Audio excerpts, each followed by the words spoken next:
Hola chicos, buenos días. Hoy vamos a hablar sobre la historia clínica. Y la historia clínica es una de las partes que conforman el expediente clínico. Entonces vamos a hablar un poquito tanto de la historia clínica como también de la norma oficial mexicana 004 y 0180 y la norma 168 que nos rige. La historia clínica es un formato que permite al médico poder relacionar con el paciente y registrar todos los actos que como médicos realizamos frente al paciente o con el paciente o que involucra al paciente. Y de aquí, de este tema, vamos a hablar, por ejemplo, de una pequeña introducción, de ciertas definiciones, de la importancia y repercusiones, generalidades como formato, secuencia y actividad. Entrando de lleno con el tema, cabe mencionar que a nosotros nos rige la norma oficial 0004 del expediente clínico y también la 168 que habla sobre algunos aspectos como el instrumento o habla como los instrumentos para la regulación del expediente clínico y orienta al desarrollo de la cultura y calidad de la atención médica. Ahora, basado en eso, nuestra norma oficial mexicana nos dice que todo prestador de servicio de atención médica en cualquiera de los establecimientos, sea público, privado, eh, social, tiene la obligación de integrar y conservar el expediente clínico en los establecimientos al que pertenezca por parte del personal que preste sus servicios. Es decir, por ejemplo, a mí me contratan nada más por cubrir una hora en X clínica, pues bueno, aunque no pertenezca como tal a la clínica, si me pagaron por solo una hora, todo paciente que yo vea, tengo que abrirle una historia, hacerle su historia clínica o hacerle su nota médica y agregarlo al expediente clínico, aunque no pertenezca o no sea de base de esa institución. La historia clínica también es uno de los elementos más importantes en la relación médico-paciente. Una cosa es el expediente clínico y otra muy diferente la historia clínica. La historia clínica es parte del expediente clínico. Por ahí en 1981, me cambió un número, hablaba una ley sobre la relación médico-paciente como un elemento primordial eh, eh, en la práctica médica y que esta debía ser exitosa, basada en un compromiso responsable, leal y auténtico con el paciente y que por lo tanto debía haber un registro de este. Es de aquí donde nace el concepto de la historia clínica, que es de formar este registro de acto médico y el expediente clínico, que es un registro de todas las historias clínicas, notas médicas, etcétera, y que debe estar conformada esta historia clínica por cuatro características primordiales. La primera, que es la profesionalidad, que hace referencia a que solamente el profesional médico o el personal médico es quien puede realizar una buena historia clínica. La segunda es que es una ejecución típica, es decir, está basada en algo que nosotros denominamos la lex artis o la ley del arte, que habla sobre la actuación de un médico de manera adecuada ante un paciente y la patología del paciente, basado en su deontología médica y en la ética médica. El tercer punto es que sea objetivo o que tenga un objetivo. Y el objetivo de la historia clínica es el objetivo de ayudar al enfermo. ¿Ok? Siempre va a ser nuestro objetivo eso. Y es lo que se va a transcribir en esa historia clínica. Y el cuarto es latitud, que es el respaldo por la norma jurídica como indispensable. ¿No? Es decir, es lo que hace a la historia clínica un documento indispensable de manera judicial o jurídica. Por ahí hay una norma oficial mexicana que habla del expediente clínico, que va a hablar sobre los criterios científicos, éticos, tecnológicos, administrativas, obligaciones en la elaboración, integración, uso, manejo, archivo, conservación, propiedad, titularidad y confidencialidad del expediente clínico. Y en este expediente clínico es donde va integrado nuestra historia clínica. Y nos dice que todo expediente clínico o que nosotros como médicos tengamos contacto con un paciente es de suma obligatoriedad cumplir con el llenado de la historia clínica o de mantener, conservar la historia, el expediente clínico en todos los establecimientos de servicios médicos, en todos los sectores, privado, público, social, ¿no? E incluidos los consultorios. Y por ahí, no hace mucho, surge también una norma oficial mexicana sobre el expediente clínico que nos dice cuáles son los requisitos y cuánto tiempo te da para guardar o archivar este expediente clínico, ¿no? La obligación que tiene una institución pública, social o privada es que debe de conservar una historia clínica, perdón, un expediente clínico por lo menos 5 años, ¿ok? Ahora, existen ciertas definiciones que son importantes para este tema. El primero, que es el expediente clínico. El segundo, que es la historia clínica. El tercero, que es un consentimiento informado, etcétera. Por ahí les va a quedar una tareita a ustedes de investigar o de buscar palabras que no sepan cuál es su significado y las van a hacer van a hacer un glosario, vaya, ¿no? Porque de aquí en adelante ustedes van a utilizar nueva terminología médica que ya no se van a basar. Ah, tienen dolor de cabeza, ¿no? A ver, ¿cómo se dice el dolor de cabeza? No, que cefalea. ¿Cómo se dice el escurrimiento nasal? No, que rinorrea. Ah, bueno, pero hay dos tipos de rinorrea, anterior, posterior, etcétera.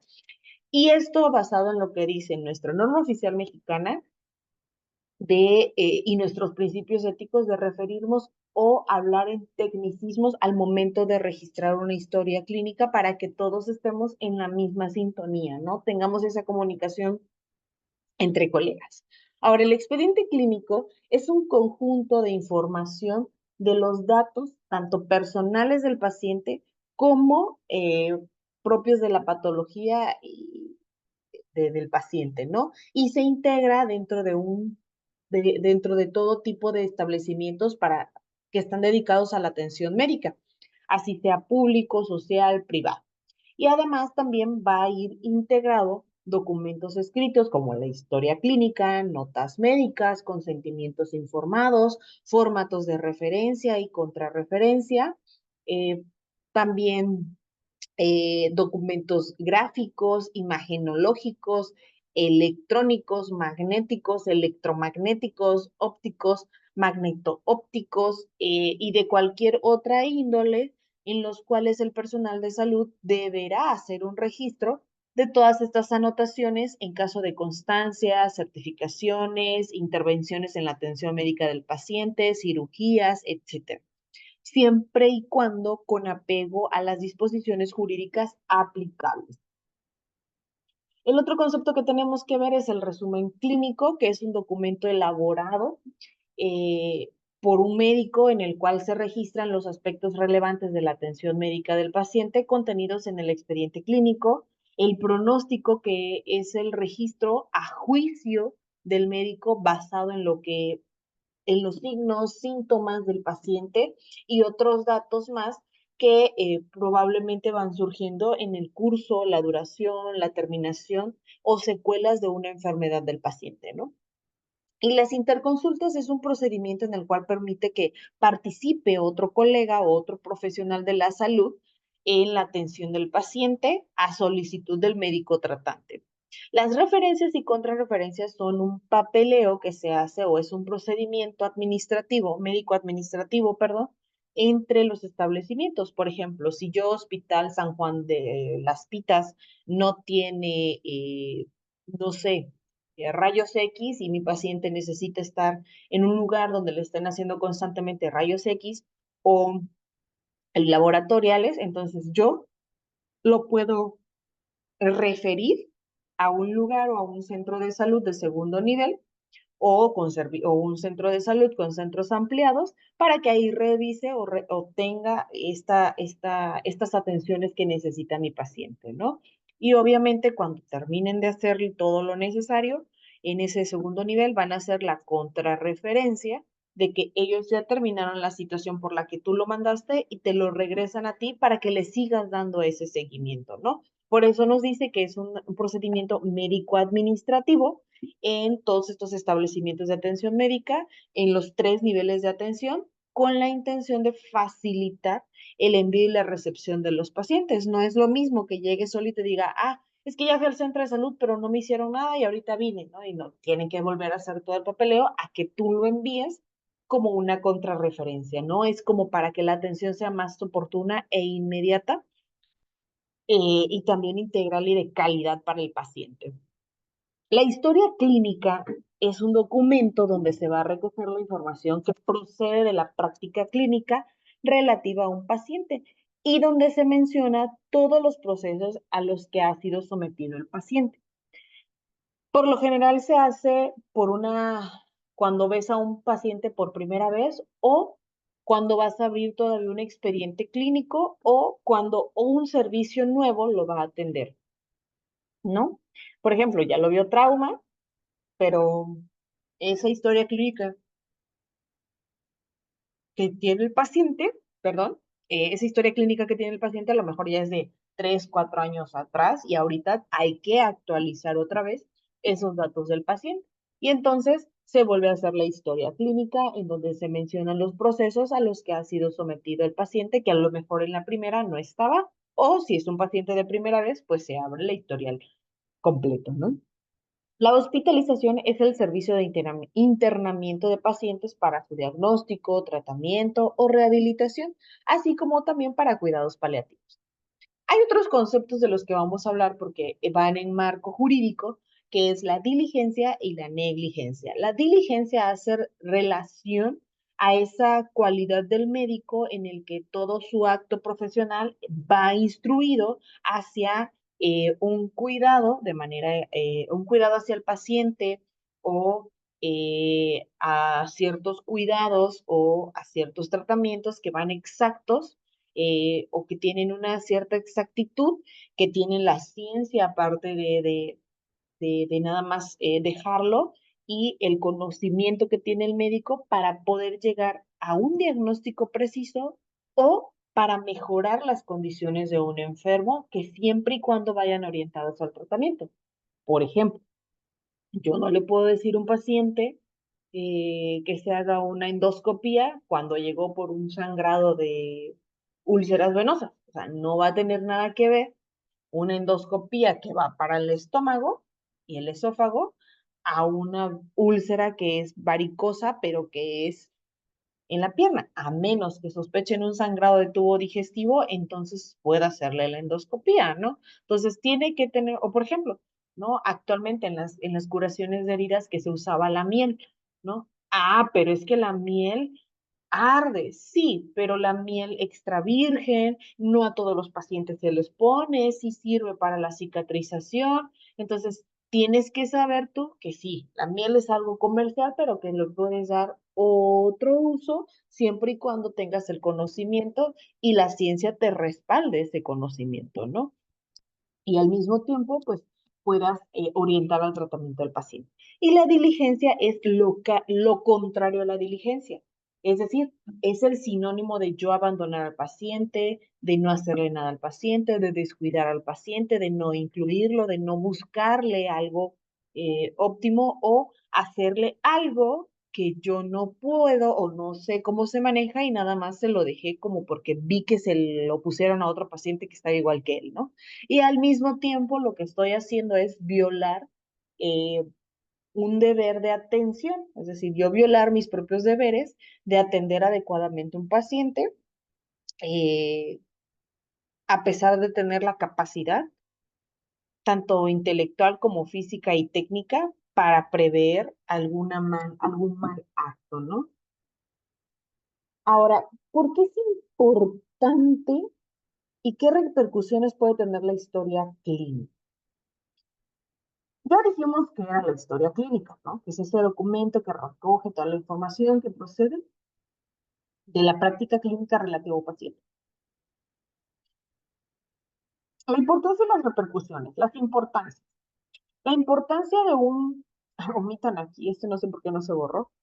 La importancia que tiene una, una historia clínica es que está basado en estos puntos.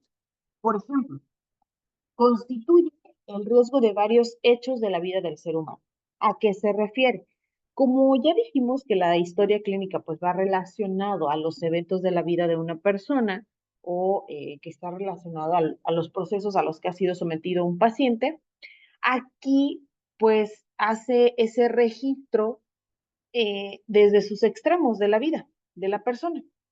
Es decir, desde que nace hasta la edad que tiene el paciente y incluso se sabe que por alguna cuestión pues puede haber alguna distorsión de la información y puede redundar en el propio perjuicio. Además, aquí, al momento de registrar, pues bueno, también registramos algunos antecedentes familiares que pueden considerarse una alarma o eh, pueden darnos más información sobre lo que podría o no llegar a sufrir el paciente a futuro. La otra, otra de las importancias que tiene es que intenta encuadrar el problema del paciente. Es decir, de acuerdo a los conocimientos presentes que se tenga, pues el paciente nos va a venir a decir sus quejas, ¿no? Por ejemplo, dónde se encuentra el dolor, cuánto le duele, qué se agregó, qué lo mejora. Y de una u otra forma, la historia clínica trabaja desde un marco teórico donde es capaz de integrar todos los síntomas y signos que tiene un paciente, anotarlos junto con los documentos paraclínicos, como un laboratorio, un ultrasonido, para poder llegar a saber cuál es la causa por la que le está doliendo el estómago, el pie, la cabeza, ¿no? Entonces siempre va a ser su objetivo de esta historia clínica encuadrar o explicar la causa de la dolencia o el problema que tiene el paciente. Al mismo tiempo, al encuadrar todo esto, permite que nosotros nos orientemos hacia el tratamiento, es decir, buscando un consejo o alivio para el paciente de la enfermedad que tenga o de quien reciba la información, ¿no?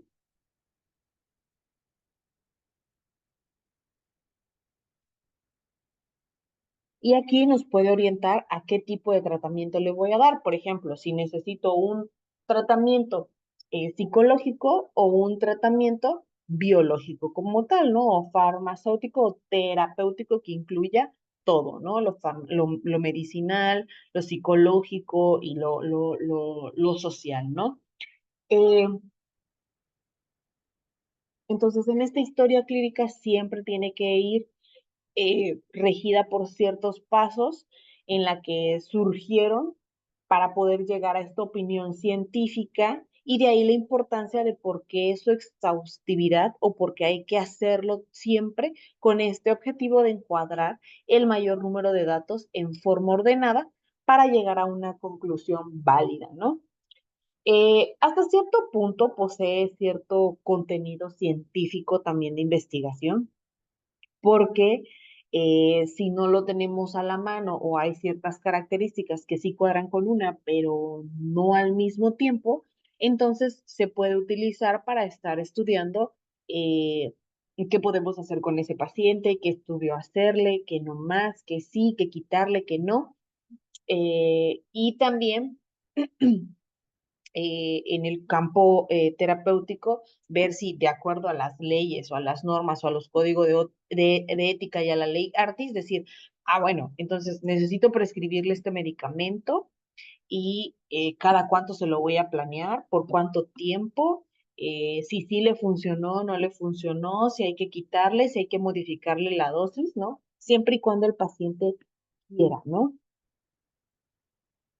Todo esto basado pues en el código de ética que ya habíamos visto previamente, donde pues nos dice que tenemos que ver al paciente como no solamente una unidad biológica, sino también psíquica y somática, eh,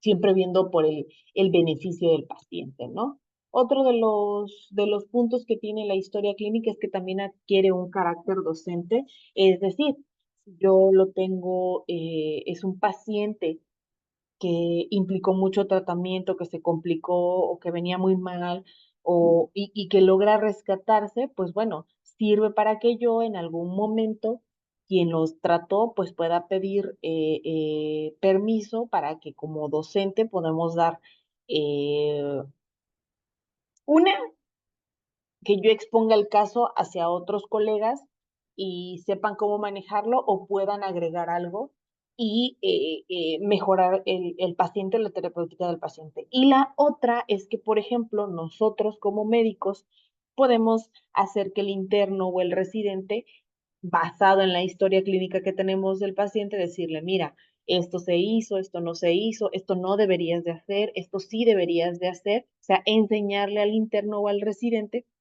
o en caso de ustedes al estudiante, cuál debería ser el correcto desempeño o cómo deberían desempeñarse ellos y qué errores no cometer y qué actos de verdad sí deberían de hacer. Todo esto basado pues en nuestro código ético, ¿no?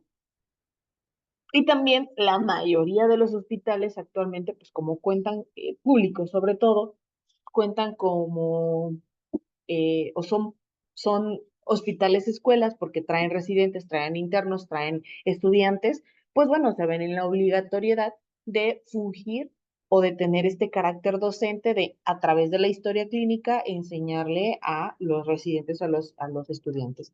Entonces, y como al ser esta historia clínica donde se registran todas las formas en las que se trató al paciente, el manejo médico, las terapéuticas, pues también explicar con qué elementos cuenta esta historia clínica o qué elemento le hace falta, pues para poder mejorar el, el, el tratamiento del paciente. Y al mismo tiempo, también entre colegas, ¿no? Que debe de incluir una nota médica para que todos estemos adiestrados a realizar una historia clínica bien, ¿no? Conforme a lo que está establecido. Entonces, también constituye como un proceso administrativo. ¿Por qué? Porque por cuestiones económicas y gerenciales, la historia clínica también reporta qué procedimientos fueron practicados, por ejemplo, una endoscopía, un rayos X, laboratorios, y va viendo cuánto se gasta en un solo paciente, en tantos pacientes, cuántos de laboratorio se gastan, cuánto se está gastando por una resonancia magnética, ¿no? Entonces, todos esos también tienen una importancia, la historia clínica sirve pues para el proceso administrativo. O, por ejemplo, si un hospital no cuenta con un material, ¿no? Pónganse que les gusta un material de prótesis o un catéter, lo que se hace es que en la historia clínica se relata lo que necesita el paciente, se presente al personal administrativo y el personal administrativo dice, es que no tengo, pero lo puedo cotizar y vemos la forma que el paciente pues lo tenga, ¿no? Entonces, para ir viendo si hay que reducir costos, si hay que correr a alguien, si, qué movimientos tiene que hacer para que pues pueda tener ese recurso y dárselo al paciente, ¿no? También tiene implicaciones médico-legales. Estas implicaciones médico-legales van en torno a el contrato o son parte del contrato de los servicios médicos y que están basados en varios aspectos. Primero, en la capacidad del sujeto, que está relacionado o que se origina en un compendio o un completo o el uso completo de las facultades intelectuales, el criterio suficiente para juzgar los riesgos, alternativas de un paciente. Por ejemplo, ¿no? Si yo estoy viendo que el paciente está muy hipotenso y lo voy a meter a un tratamiento que le va a bajar más la presión, entonces yo tengo que valorar, ¿no? Si realmente el beneficio que le voy a dar al paciente, si es muy riesgoso, no es muy riesgoso, qué tanto le va a servir, pues para que tanto yo pueda tomar una decisión y también lo tengo que hacer bajo el consentimiento o el uso de sus facultades intelectuales de mi paciente. Y la otra es el del consentimiento, que está basado en la expresión de ambas voluntades, es decir, del paciente como yo médico o de los familiares y conmigo para que se pueda llevar a cabo un acto médico, el que sea, sea quirúrgico, sea intervencionista o no intervencionista, ¿no? Y también va en relación a un objeto lícito, es decir, que esté ajustado a la normativa o a la ley, o que esté ajustado a una causa lícita. ¿A qué se refiere? A que esté permitida por la ley. Por ejemplo, si yo saco una farmacéutica nueva y no pido un consentimiento informado y se lo doy al paciente, ya es una causa ilícita. Es algo que no está sobre la ley porque ni siquiera le avisé a quien era el responsable de que voy a sacar un producto y que me voy a poner a ponerlos a prueba en todos los pacientes, eh, ¿no? Con alguna patología en particular. Entonces, entre paciente y médico se debe de establecer dicha relación, de la relación consensual o la relación médico-paciente, pues para poder colocar todos los medios para volver y mantenerla o devolver o mantener la salud del paciente, ¿no? Quien a su vez se va a comprometer a pagar ciertos honorarios al profesional por su trabajo, que aunque digan que es público, hasta cierto punto pues les descuentan algo de sus impuestos y pues ahí se paga cierta parte de los honorarios del, del, del, del médico, ¿no? Y de ahí pues vienen ay, perdón, vienen las formas de relación entre que se pueden ver de varios tipos, ¿no? A través de las entidades hospitalarias, a través del seguro social, ¿no? Este pago que les digo puede ser por verlo nada más en la consulta, por verlo en un quirófano o por verlo en una institución pública, ¿no? Que ya, o a través de empresas prepagadas como los famosos servicios médicos que contratan, ¿no? MedLife, BBVA, Santander, o sea, todos esos que dicen, ay, no, no, no, mira, tú lo pagas y nosotros, si tú te enfermas, si tú esto, si tú aquello, pues bueno, ahí está tu servicio médico, ¿no? Ya está prepagado. Y acá, pues bueno, lo que se busca es que el paciente pues mantenga eh, eh, eh, esa, ese beneficio y sea atendido, ¿no? También tiene que estar consciente el paciente dependiendo del contrato que tenga con el médico, puede ser solo atendido por un solo médico que debe estar en relación al turno o que se encuentra el llamado, o viceversa, ¿no?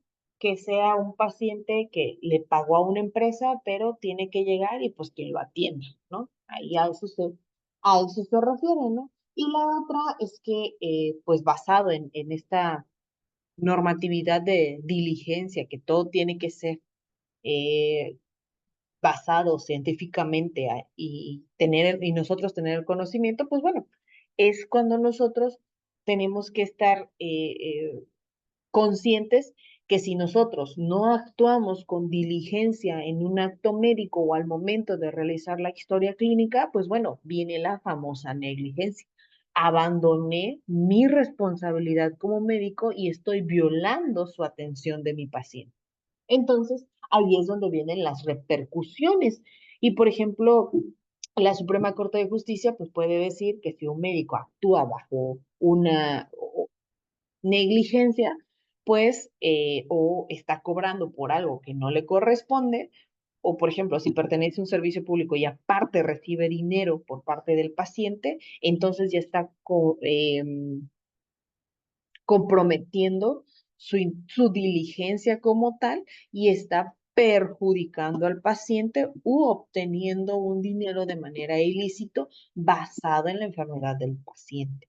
Una cosa es que yo ya esté aceptando por parte de una institución y otra muy diferente que el paciente mismo me esté pagando ahí en la institución. Si fuera por el medio particular y que obviamente no ha pagado su honorario, pues sí.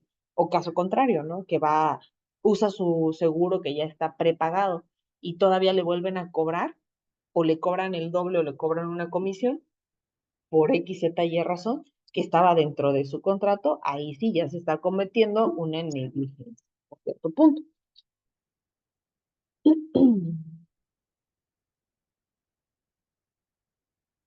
Ahora, la historia clínica es uno de los elementos probatorios de la diligencia, desde su elaboración formal hasta su trasfondo científico.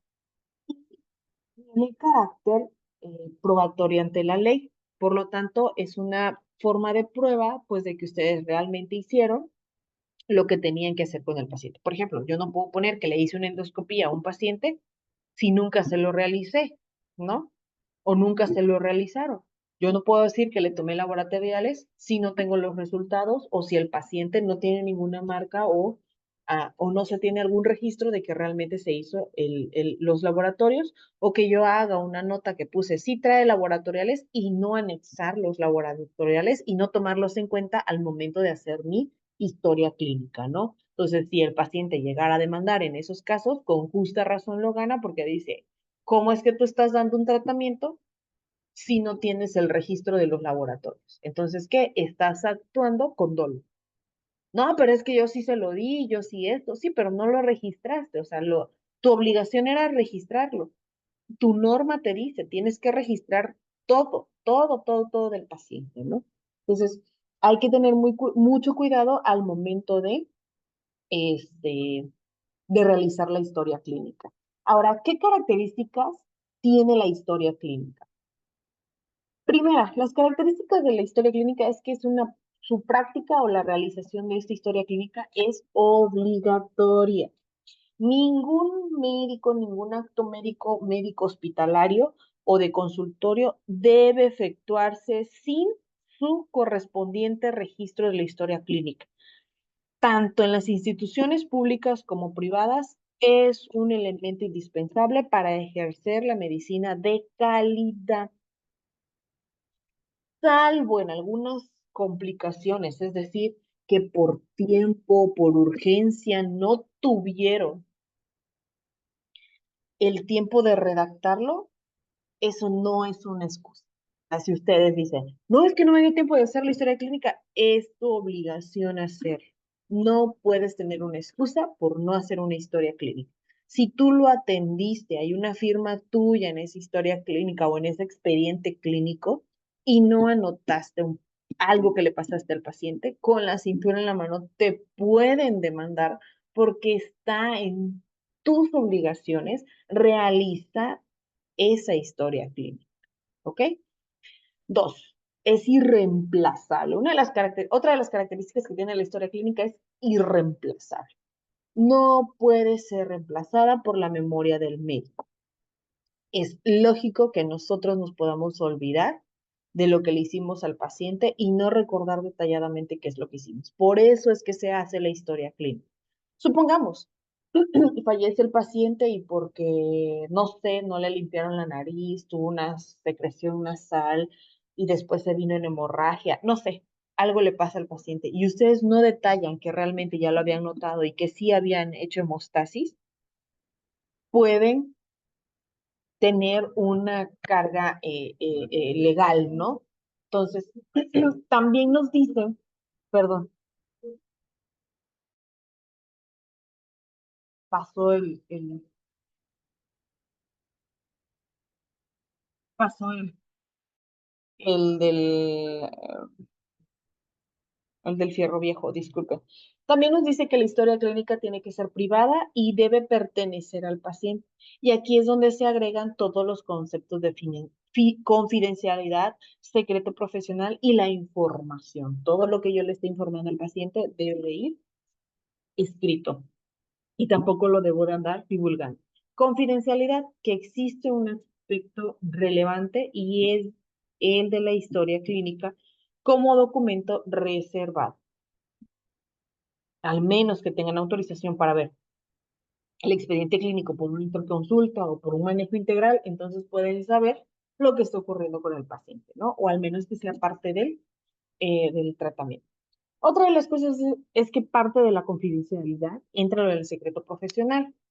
Y aquí entra lo que ustedes estipulan o lo que afirman con lo del el juramento hipocrático. Dictaminaron o juraron al momento de, de, de egresar de, de la licenciatura, ¿no? Ahora, ¿qué dice ese juramento hipocrático? Porque este juramento hipocrático, pues bueno, cubre el ejercicio de la profesión, eh, debemos de cubrir, vaya, todo eso de no estarlo comentando y no estar diciendo todo lo que hayamos visto, oído o comprendido en lo ético. Siempre hay que guardar esa información del paciente basado en este juramento hipocrático que les digo, no digo acá no se logra ver, no sé por qué, pero el juramento hipocrático dice, juro por Apolo, el médico y Esculapio, por Igegia y Panacea, por todos los dioses y dioses poniéndolos de jueces, que este mi juramento será cumplido hasta donde tengo poder y designación. A quien me ha enseñado este arte, le estimaré lo mismo que a mis padres, él participará en mi mantenimiento y si lo desea, participará en mis bienes. Consideraré su decencia con mis hermanos, enseñándoles el arte sin cobrarles nada, enseñándoles el arte sin cobrar nada. Y ellos desean aprender, que hace referencia a lo que les decía, ¿no? Que podemos estar en un hospital escuela y nosotros enseñarle al residente, al interno, ¿no? O al estudiante. Eh, Otra cosa es la escuela, ¿no? Instruirá por precepto, por discurso y en todas otras formas a mis hijos, a los hijos del que me enseñó, a mis discípulos unidos por el juramento y estipulación, de acuerdo a la ley médica y no a otras personas. Es decir, lo que decíamos en las clases previas, ¿no? No discriminar a nadie, tratarlos por igual y así sea un asesino, sea lo que sea, nosotros al momento de salvaguardar la vida de esa persona, no nos interesa qué es, sino salvaguardar la vida del paciente. También nos dice este juramento que se llevará adelante ese régimen, el cual estará de acuerdo con mi poder y discernimiento, será el beneficio de los enfermos y se le apartará del perjuicio y el error. A nadie daré una droga mortal, aun cuando me sea solicitada, ni daré consejo con este fin. De la misma manera, no daré a ninguna mujer supositorios destructores, eh, mantendrá mi vida y mi arte alejado de la culpa. Digo, ahorita pues ya se estipuló que sí se puede hacer el aborto dependiendo de las circunstancias, ¿no? Y nosotros como médicos, lo mismo, valorando la situación del paciente. Otro punto de los que dice el juramento hipocrático es que no operaré a nadie por cálculos, dejando el camino a los que trabajen en esa práctica. Es decir, yo no voy a operar si yo no estoy capacitado para operar, ¿ok? A cualquiera, iré por el beneficio de los enfermos, absteniéndome de todo error voluntario y corrupción y de la lascivia con las mujeres y los hombres libres o esclavos, ¿no? Hace referencia de no tener esa relación, o de, más bien, de no sobrepasarse de la relación como médico y paciente, ¿no? De el coqueteo, el flirteo, etcétera. Guardaré silencio sobre todo aquello de mi profesión o fuera de ella.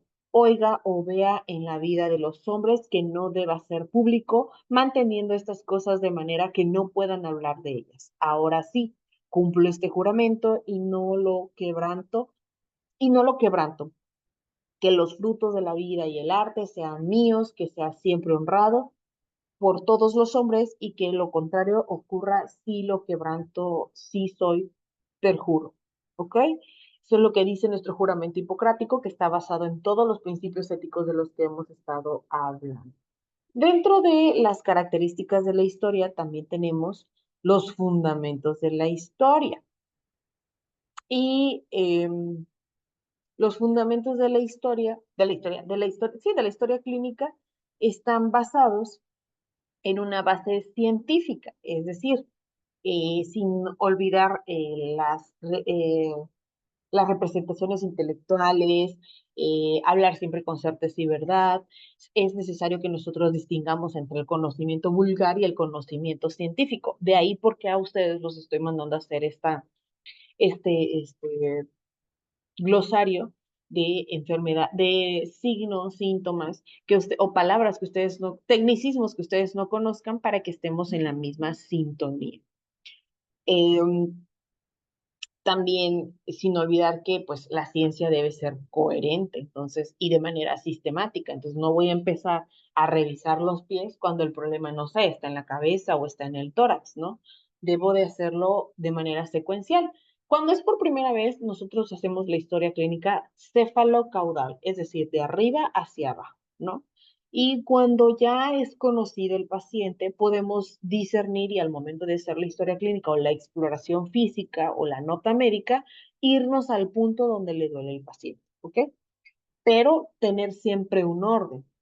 Por eso siempre debemos de tener ese conocimiento para poder llevar un control y una conducta adecuada al momento de atender un paciente.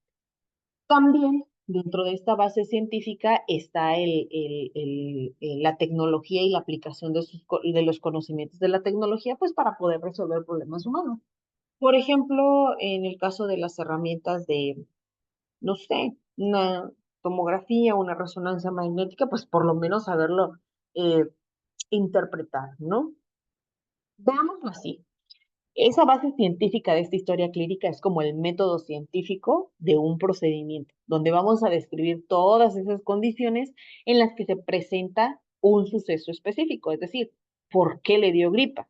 ¿Qué hubo que lo afectó? Ah, no, que la edad, ah, no, que el clima, ah, no, que sus alergias, ah, no, que sus antecedentes, ¿no? O sea, toda esa metodología o ese conocimiento que se tiene, irlo haciendo de manera metódica o irlo acomodando de manera metódica para nosotros plantearnos un problema. Ah, ok, empezó con estos síntomas, ¿no? Que escurrimiento nasal, que tuvo esto, cefalea. Ah, ok, ¿qué patologías me da todos estos síntomas? Ah, ok, de todas estas, ¿qué criterios cumple esta paciente como para decir, así es una gripe común, es influenza, es, no sé, X, Z o Y razón, ¿no? A eso se refiere al ser a un tipo de método científico, la historia clínica, ¿no? Concordancia con la ley Lex Artis o la ley del arte. Hace referencia o que va regido en regla de la técnica de cómo actúa el profesional al momento de tratar un paciente, si ha sido empleado, si ha sido la forma en la que se comunica con el paciente es la correcta, por ejemplo, que sea respetuoso, que no le hable con mucho cariño, sino que sea profesional al momento de hablar con él, que no le esté coqueteando al o a la paciente, ¿no? El cómo actuar en ese momento. Por lo tanto, tiene esta Lex Arti en cuenta la actuación y el resultado. Y al tener esta en cuenta la actuación del médico y el resultado, pues va a basarse en un cúmulo de conocimientos de su profesión para la cual puede juzgar o evaluar la acción médica o lo que ella se o de lo que ella se obtiene. Otro punto que también tiene es la claridad. La claridad es un sinónimo de luz, transparencia y distinción. Entonces, al momento de ser una historia clínica clara, hace referencia que debe de ser de manera perfecta, intelectual y la forma en la que se traduzca tenga coherencia. Es decir, yo no puedo escribir, le duele el estómago, y vino por dolor de cabeza y tiene problemas de hongos en los pies. O sea, ¿dónde va la coherencia? Yo debo de reunir, por ejemplo, al momento de preguntarle a mi paciente, ¿por qué vino? Ah, vine porque esto y lo otro. Ok, de todo lo que usted tiene, ¿qué es lo que más le molesta? Ah, no, pues que esto, ok, viene por esto.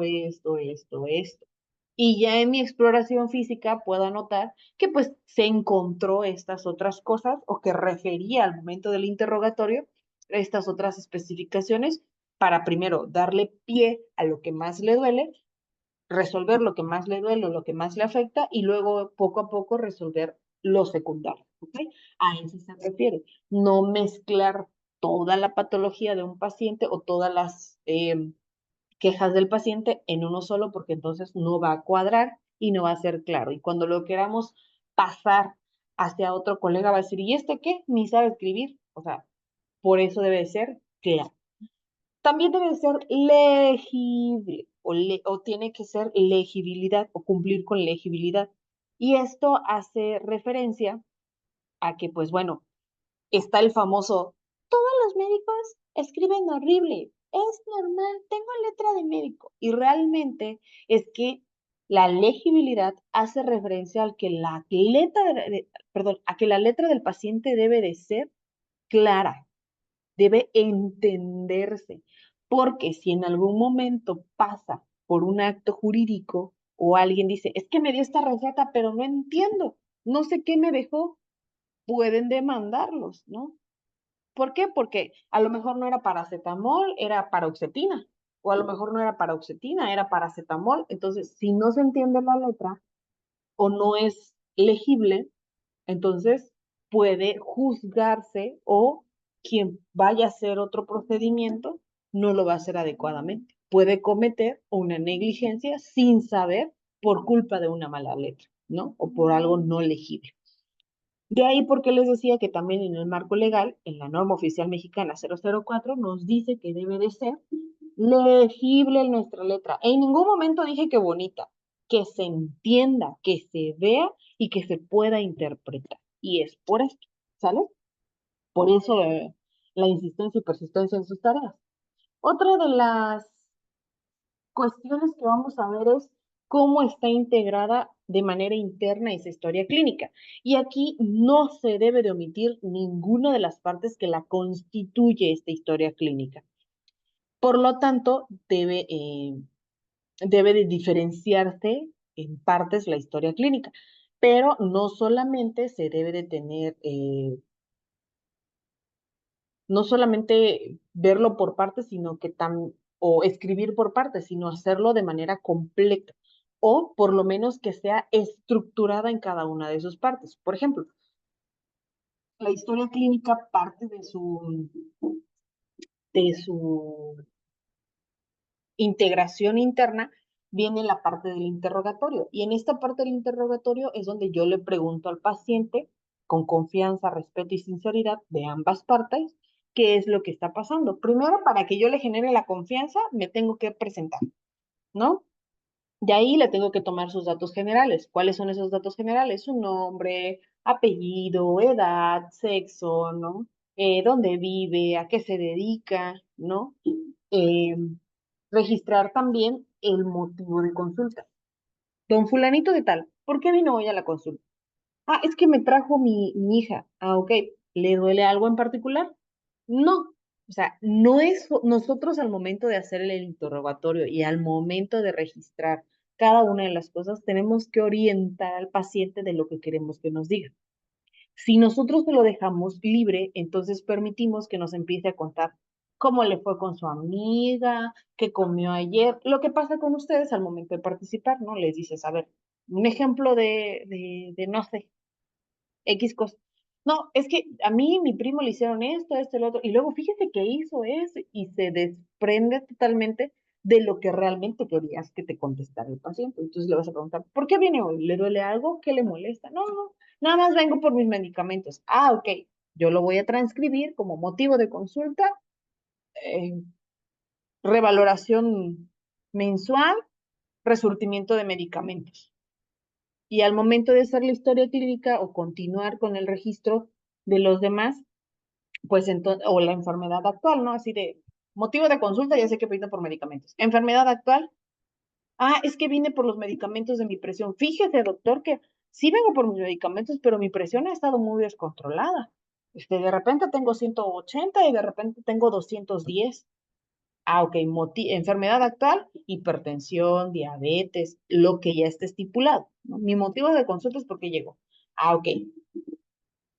Vine porque me duele la cabeza, me duele la garganta y demás. Enfermedad actual, probable, porque aquí la mayoría de las veces es probable o algo que ya esté confirmado.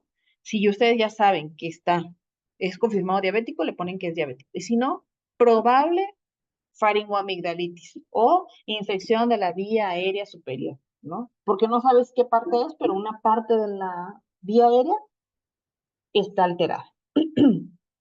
La otra parte es la de la exploración física inicial. Aquí donde tenemos que hacer la exploración de todos los elementos, desde la inspección, es decir, lo que podemos ver, lo que palpamos, ¿no? Lo que escuchamos y lo que auscultamos, ¿no? La percusión y la auscultación al momento de hacer la exploración. Otra parte de la historia clínica es el diagnóstico de ingreso. Y aquí es el donde radican varios aspectos. Por ejemplo, aclarar que no se conoce con el fin de evaluar la gravedad del asunto, orienta el camino terapéutico, organiza la secuencia de los eventos, encamina la búsqueda de curación o alivio, integra el concurso de recursos técnicos y humanos para tales fines, controla el resultado de la intervención médica, es la base para efectuar el pronóstico, es la esencia misma del acto médico. Y aquí sirve también como el diagnóstico, donde el diagnóstico es como una hipótesis o nos va a permitir tener la hipótesis del trabajo, es como una hipótesis del trabajo, perdón, ¿no? El proceso diagnóstico tiene ciertas etapas. Puede ser desde una etapa anatómica, por un diagnóstico funcional, por la ubicación de estereotipos o síndromes, por la integración fisiopatológica, la confirmación paraclínica, la investigación etiológica y la confirmación anatopatológica. Por lo tanto, vamos a tener distintos tipos de diagnóstico: topográfico, anatómico, por síndromes, de impresión o presunción, fisiopatológico, por exclusión o descarte, etiológico o anatopatológico. ¿A qué se refiere? Por ejemplo, mismo paciente, ¿no? Que vino porque venía por sus medicamentos, pero su presión está muy alta. Ahora, ¿cómo voy a hacer yo el proceso de diagnóstico si realmente hay una alteración o el medicamento no está funcionando? Entonces, de acuerdo a lo que me está diciendo, lo funcional, lo que está agregándose, que ya tiene cefaleas, que ya tiene más esto, y ustedes tienen un registro de las presiones del paciente, entonces en base a eso decir, ok, es por un síndrome o porque el riñón ya está empezando a fallar, es porque el corazón ya está muy grande, es porque se sospecha esto, ¿no?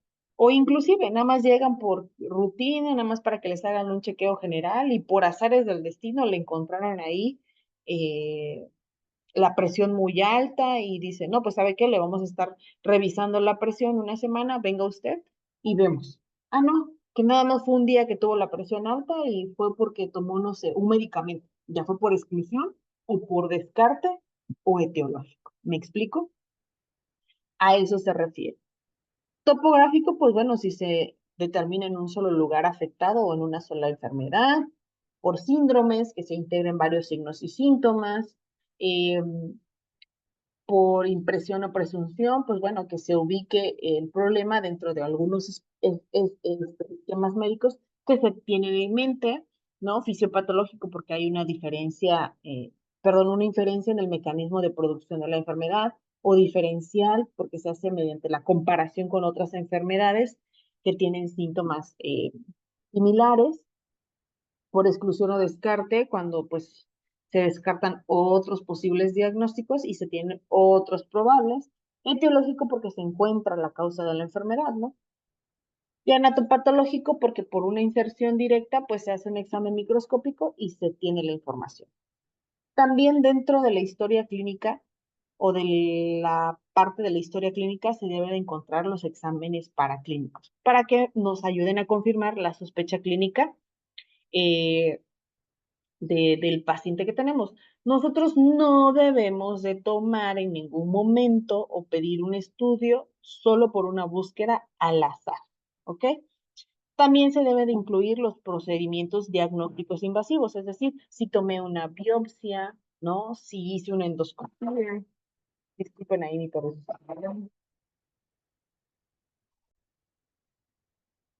Eh, También debemos de registrar la evolución. Por ejemplo, cuánto tiempo lleva ya con esos síntomas. Perdón. ¿Cuánto tiempo lleva ya esa patología? ¿Cómo inició? ¿Cómo se fue desarrollando? ¿Cómo ha ido cambiando o qué ha ido empeorando? Si cuánto tiempo lleva, si una semana, 2 días, 3 meses, un año, 2 años, ¿no? Que ya llevan con ese tratamiento o que van a empezar o que empezó la patología, ¿no? Y al mismo tiempo, cuando nosotros volvemos a ver al paciente porque ya le dimos un tratamiento, pues ir evaluando cómo le ha funcionado ese tratamiento. También se debe de incluir los procedimientos invasivos y terapéuticos, como lo que les decía la endoscopía, ¿no? Me sirve para ver cómo está ahí y si hay algo que tengo que obstruir o tomar una biopsia, lo tomo, ¿no? Y también entra la capacidad de posesión al derecho, libertad de información, que yo aquí le tengo que informar a quien acompañe lo que está pasando, ¿no?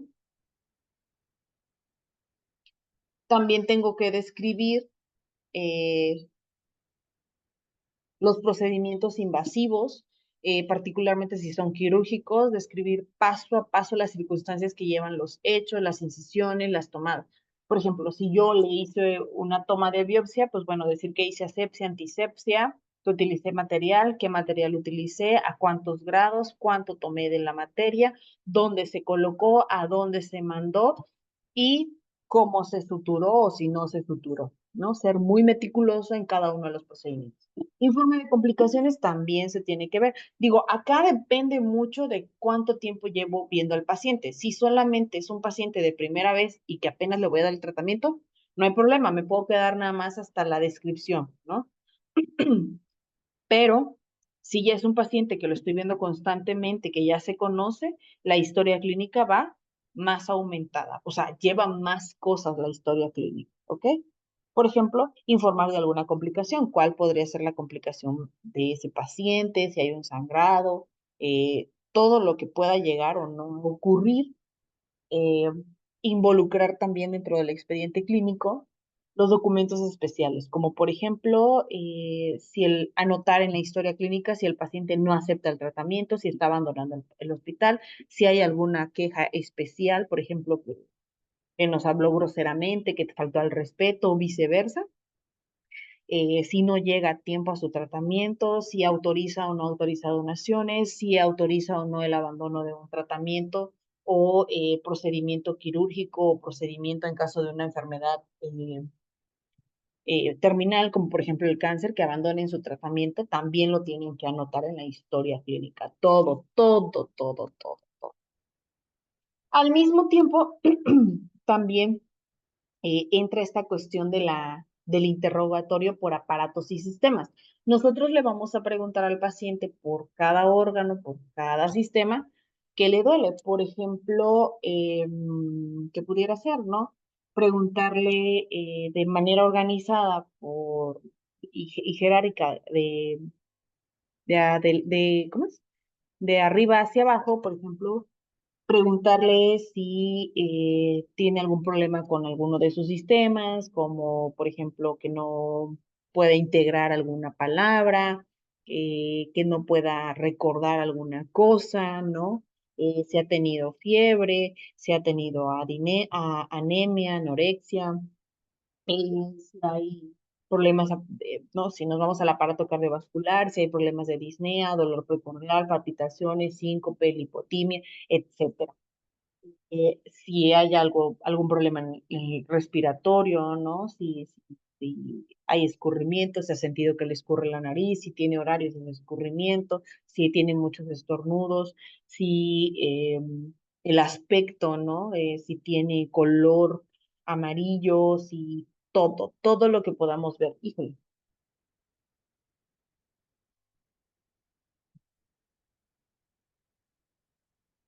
todo lo que podamos llegar a ver en ese paciente, ¿sale? También a nivel urinario, ¿no? Que hace pipí, qué color es el pipí, qué color es lo demás, etcétera, etcétera. No sé si aquí ya viene por aparatos y sistemas, irle preguntando si tiene alguna otra sintomatología. Antes de anotar esto, recuerdan que yo les dije que íbamos a tomar los datos generales del paciente. Esos datos generales del paciente, por ejemplo, incluyen antecedentes. Primero, la ficha de identificación. Su nombre, edad, género, lugar de origen, fecha de nacimiento, estado civil, ocupación, religión, escolaridad, domicilio, familiar responsable, ¿no? y de aquí ya le tengo que poner si el interrogatorio es directo o indirecto, si viene con un familiar, si él no puede hablar, si puede hablar, etcétera, ¿no? Y la fecha en la que yo estoy elaborando la historia clínica. Antecedentes heredofamiliares, que son o van a describir todos los procedimientos de los familiares, ¿no? Los abuelos, padres, hermanos, tíos, primos consanguíneos, no políticos, si hay antecedentes de neoplasias, enfermedades endocrinas, etcétera, etcétera, etcétera. Vienen los antecedentes personales patológicos y aquí va en orden cronológico, es decir, desde la infancia hasta la edad que tenga. Por ejemplo, si fue parto prematuro, si tuvo dificultad al nacer, si estuvo hospitalizado, ¿no? Etcétera, etcétera. Y también se debe de agregar, por ejemplo, si tienen antecedentes como dentro de los antecedentes personales patológicos, enfermedades que infectocontagiosas como si tuvieron varicela, exantema, rubiola, escarlatina, perdón, enfermedad mano, pie, boca, ¿no? O sí, mano, pie, boca, si tiene antecedentes parasitarios, si ya le dio alguna enfermedad crónico-degenerativa, si algún problema traumatológico, si hay problemas de alergia, si hay antecedentes quirúrgicos, si se ha transfundido sangre, si ha sido hospitalizado previamente, si ha sufrido toxicomanías o alcoholismo, ¿no? También se pregunta. Y de ahí, de acuerdo a si es hombre, mujer o demonio, se preguntan antecedentes andrológicos y ginecobstétricos. De manera general, por ejemplo, cuando inició su vida sexual activa, si usa algún método de planificación, cuál es su orientación sexual, si se sostiene alguna relación sexual de alto riesgo, si hay alteraciones en la libido, etcétera, etcétera. Andrológicos, por ejemplo, si hay priapismo, si hay problemas en la erección o eyaculación, si hay dolor testicular o uretral, ¿no? Etcétera. Y ginecobstétricos en caso de que sea mujer, cuándo fue su menarca, telarca, pubarca, cuántos embarazos, número de partos, número de cesáreas, número de abortos y número de dismenorreas. Antecedentes personales no patológicos, ahí viene todo, ¿no? La vivienda, tipo de vivienda, si cuenta con todos los servicios básicos de una urbanización, el hábito higiénico, cuántas veces se cepilla, si tiene baño, cada cuánto se cambia la ropa, el cepillado dental, lavado de manos, etcétera. Se incluye también la dieta, cuántas comidas hace al día, ¿no? Zoonosis, si tiene convivencia con algún perrito, algún felino, o algún animal de granja. Alcoholismo y tabaquismo y otras toxicomanías que involucra haberlos consumido y si los siguen consumiendo, cada cuánto y en qué frecuencia, ¿no? La importancia también de enfatizar no eh, en el padecimiento actual, que ya ve lo que comentábamos. Por ahí les voy a dejar una práctica que viene el paso a paso de lo que deben de saber para el momento del interrogatorio y lo que van a hacer. Ustedes van a buscar a un amigo, un familiar o sus mismos compañeros y van a elaborar la práctica. Les voy a mandar el formato y ahí dice qué es lo que tienen que hacer. Si, por ejemplo, todavía no ha tenido abortos o cesáreas, lo pueden dejar tachadito. Si no tienen ninguna molestia en respiratorio, le ponen preguntados y negados, ¿no? O si no tienen ningún problema cardíaco, preguntados y negados. El padecimiento actual, obviamente ahí sus compañeros ya le van a decir, ay, fíjate que me siento muy estresado, fíjate que me siento muy cansado, ¿no? Entonces, eso es lo que van a redactar ustedes. Solo se van a limitar al interrogatorio. De hecho, la práctica está bien sencillísima, no tiene tanta complicación. Si llegan a tener duda, con muchísimo gusto. Nada más, déjenme, les comparto el formato de la historia clínica. Déjenme ver dónde está el formato. Les voy a compartir ahorita lo que es el formato de la práctica, que es este que está aquí. Viene cuáles son los objetivos generales, basado en qué norma nos estamos utilizando, la justificación de la norma, ¿no? De la justificación de la práctica, algunos antecedentes, y aquí viene, ¿no? ¿Qué es el expediente clínico? ¿Para qué nos sirve el expediente clínico? ¿Qué elementos conforman el expediente clínico? ¿No? Y aquí sí viene, ¿no? La historia clínica, cómo preguntarle al paciente. ¿no? Y los conceptos básicos que deben de saber, semiología, sintomatología, signo, síndrome, patognomónico, y todos estos, sí porque sí, los tienen que tener en su glosario. Los que no sepan de aquí, entonces ahí sí, por favor, lo anotan y lo agregan a su cuestionario. Puede ser una libretita chiquitita, puede ser una libretita de hojas de recicle y ustedes hacer sus propias libretitas. No tengo ningún conflicto con que sea de recicle. Es más, si lo hacen con material de reciclable, muchísimo que mejor. No quiero que gasten una libreta nueva para hacer su glosario, ¿sale? Mínimo, mínimo, para el final del ciclo, quiero por lo menos 200 palabras, ¿sale? De aquí al miércoles tienen para hacer al menos 20 palabras, ¿sale, Dana? 2, 4, 5. Ahora, aquí nos dice también cuál es la estructura de la historia clínica. El interrogatorio, fecha de identificación, antecedentes, todos estos antecedentes. Aquí nada más yo cometí un error en aparato digestivo, que no lo puse en mi y no lo aparté. Lo mío, pero es otro apartado o otro sistema. ¿Sale, vale? No sé si tengan dudas. Y aquí dice material, formato de la historia clínica, pluma o lápiz, y el paciente, ¿no? Que puede ser un amigo, un vecino, un familiar, donde sea. Y aquí dice, los alumnos acudirán puntuales y informados a la práctica. Por obvias razones, como no tenemos espacio en la escuela o pueden llegar a la escuela, como solamente es interrogatorio, van a estar uniformados y su paciente obviamente no va a estar uniformado, ¿no? Y ahí le van a pedir la información a su paciente. Van a disponer de un material didáctico para a partir del día de mañana para que retroalimenten lo de la historia clínica, es decir, esto que viene aquí y lo que les acabo de explicar de la clase, y les voy a otorgar el formato de la historia clínica.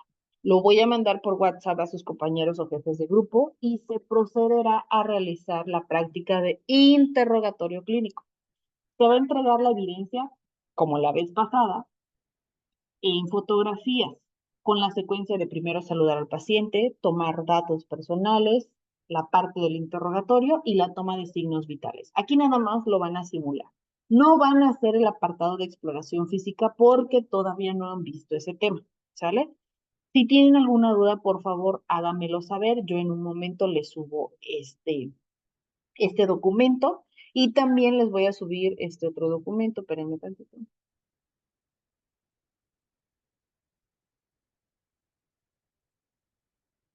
que es el del formato de la historia clínica. ¿Sale, vale? Lo perdí. Espérenme tantito,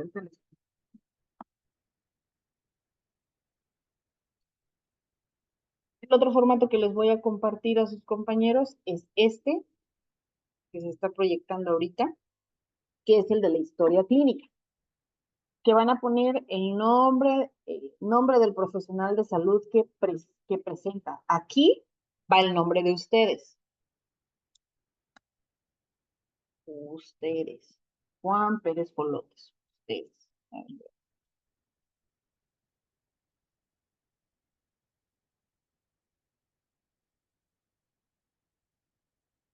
Alumno.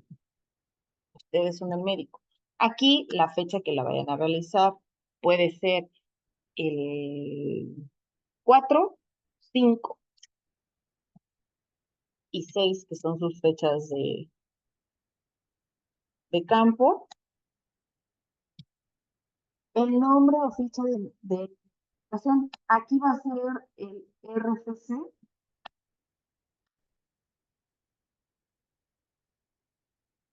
de, del paciente. Aquí, obviamente, la fecha de nacimiento del paciente, edad del paciente, dónde nació el paciente, escolaridad del paciente, experiencia del paciente. Acá no le pongan nada porque, pues, ahorita no, por la práctica no aplica. El estado civil del paciente, a qué se dedica, caso, si es un caso nuevo o es un caso de seguimiento, aquí le van a poner que es nuevo,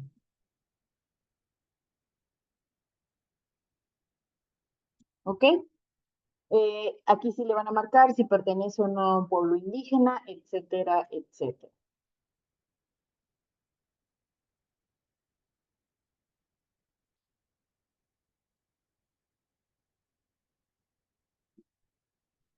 Ok.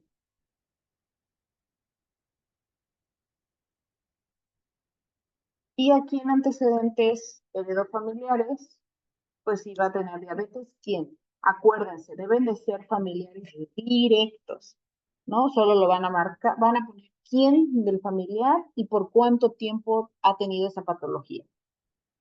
Antecedentes personales no patológicos, si fuma, no fuma, y si fumó, por cuántos años fumó, si es fumador pasivo, antecedentes. Es solamente de ir marcando. Enfermedades de la infancia, aquí sí, si tuvo viruela, sarampión, rubiola, lo que diga en la práctica que teníamos. Si le dejó una secuela, por ejemplo, alguna cicatriz, ¿no? O alguna fractura, alguna cirugía, etcétera. Si ha tenido hospitalizaciones previas, sí, ¿no? ¿Y por qué lo hospitalizaron? Aquí no lo contestan, esto de acá no lo contestan, ¿no? O le pueden poner el estado de Chiapas, jurisdicción, San Cristóbal de las Casas, unidad de salud, déjenlo sin contestar. Antecedentes quirúrgicos, se ha tenido transfusiones, fracturas, traumatismos, motivo del ingreso, ¿por qué vino, no? Padecimiento actual, y aquí ya nos vamos por interrogatorio, ¿no? Que si tiene algún problema de cardíaco, respiratorio, antecedentes de asma, etcétera, o si si tiene asma, porque a lo mejor acá en las enfermedades anteriores dijo que es asmático, ¿cuándo fue su última crisis? ¿Qué tratamiento toma? ¿No? Todo eso sí quiero que lo pregunten. Si tiene algún problema de gastritis, bueno, ¿desde cuándo sabe que tiene gastritis? ¿Qué tratamiento toma para la gastritis? Etcétera, etcétera, etcétera. Y se van a quedar hasta este apartado, hasta aquí, donde dice sistema nervioso. No, miento, hasta hasta aquí, donde dice ficha clínica. Aquí ya no van a seguir haciendo nada. O sea, sí les va a quedar el formato, pero ya no van a poner nada más, porque ahí ya es parte de la exploración física. Esto sí, porque son signos vitales. Ojo, no se estresen si no lo pueden tomar. No se preocupen, solo pregúntenselos al paciente. ¿Cuánto pesa? Y si tienen para checar presión, chequenlo. Si no tienen, no se angustien, porque esto entra dentro de exploración física. Si tienen alguna duda, por favor, chicos, coméntenmelo y con mucho gusto lo planteamos. ¿Sale, vale? Si no, sin más por el momento, entonces me despido de ustedes. Cuídense mucho, por favor. Pórtense bien. Adiós.